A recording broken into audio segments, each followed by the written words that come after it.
Brought to you by Biz Analyst by Khata Book. ना computer ना file, अब tally data on mobile बिज analyst के साथ।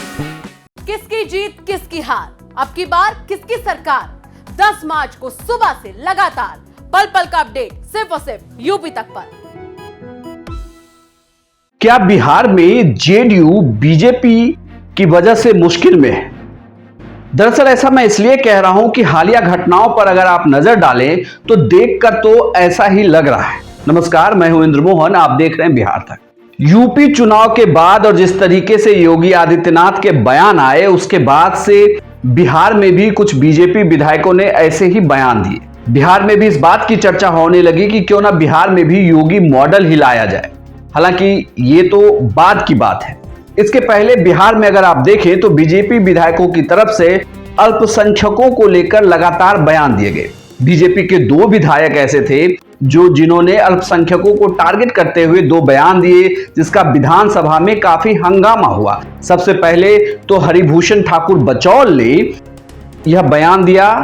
1947 में देश का विभाजन हुआ धर्म के नाम पर, उनको दूसरा देश मिल गया, वो दूसरे देश में चले जाएं। अगर यहाँ रह रहे हैं तो मैं सरकार से मांग करता हूँ कि उनके वोटिंग राइट को समाप्त कर दिया जाए और वो दूसरे स्तर के नागरिक बन के भारत में रह सकते हैं। वो ऐसा क्यों करें? आपको लगता है कि इसके पीछे कुछ एजेंडा है? बिल्कुल एजेंडा है, आईएसआई का एजेंडा है, इस्लामिक स्टेट बनाने का एजेंडा है। जहाँ रह जाएंगे, अफगानिस्तान में क्या कर रहे हैं? अफगानिस्तान को देखिए, पाकिस्तान को देखिए, ये मानवता के दुश्मन है। लेकिन आप कहें कि हाँ वोटिंग राइट अब छीन लेंगे। निश्चित वोटिंग राइट जरूर छीन लिया जाए।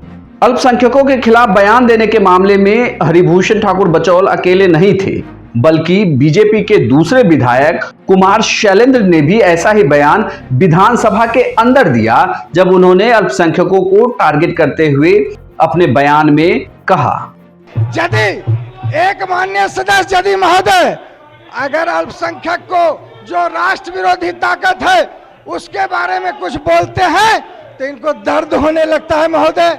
और सारे लोग जो जीत कर आए हैं महोदय, ये एक एक व्यक्ति को पूछिए जिस इमोशनल ब्लैकमेलिंग करके आते हैं उसके गली में ये क्या सड़क बनाए हैं, उसके पंचायत में क्या ये सड़क बनाए हैं, उसके पंचायत में नाली बनाए हैं, उसके पंचायत में बिजली दिया है, ये कौन दिया है?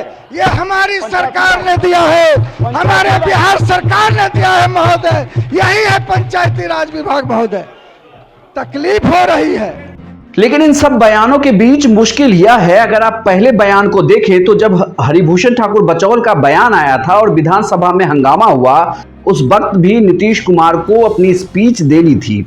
जब बार बार विपक्ष की तरफ से यह सवाल विपक्ष सवाल उठाता रहा कि इस पर कार्रवाई होनी चाहिए, सदन में सदस्य से को माफी मांगनी चाहिए, लेकिन तब भी बीजेपी के विधायक जहां बचाव कर रहे थे, वहीं जेडीयू की तरफ से कोई भी स्टैंड नहीं लिया गया। बल्कि खुद नीतीश कुमार जब बोलने के लिए खड़े हुए तो उन्होंने कहा कि अब इससे आगे बढ़िए, यह बात पुरानी हो गई है। खैर, इसके बाद जब कुमार शैलेंद्र ने विधानसभा के अंदर बोला, उस वक्त भी विधानसभा में नीतीश कुमार और उनके पार्टी के तमाम मंत्री और विधायक मौजूद थे, लेकिन तब भी उनके इस बयान का किसी तरीके से विरोध नहीं किया गया। बल्कि विपक्ष ने विरोध जताते हुए कांग्रेस को अगर छोड़ दें तो पूरे विपक्ष ने वॉकआउट कर लिया और उनसे बयान पर माफी मांगने की मांग की। ऐसे में यह कहा जा सकता है कि बीजेपी के इस तरीके से बयानों से मुश्किल में जेडीयू तो जरूर है, और खास करके नीतीश कुमार इन बयानों पर सीधे तौर पर कुछ भी कहने से बच रहे हैं। और मुश्किल यह है कि बीजेपी की तरफ से लगातार यह बयान आ रहे हैं,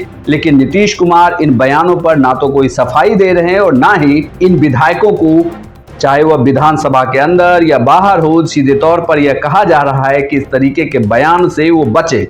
आपको बता दें कि विधानसभा का जो बजट सत्र है यह लंबा सत्र है। ऐसे में इस तरीके के अगर बयान देंगे तो विधानसभा के सत्र का चलना मुश्किल हो सकता है, और खास करके नीतीश कुमार के लिए भी मुश्किल यह होगा कि जेडीयू इस तरीके के बयान से खुद का बचाव कैसे करे। यह जानकारी आपको कैसी लगी हमें कमेंट बॉक्स में लिखकर जरूर बताइएगा। अगर आप हमें फेसबुक पर देख रहे हैं तो हमारे वीडियो को लाइक कर लीजिए, हमारे पेज को भी लाइक करिए। अगर आप यूट्यूब पर देख रहे हैं तो हमें सब्सक्राइब करिए। हमारे ट्विटर हैंडल को भी आप फॉलो कर सकते हैं। साथ ही हमारे तक ऐप को डाउनलोड कर लीजिए।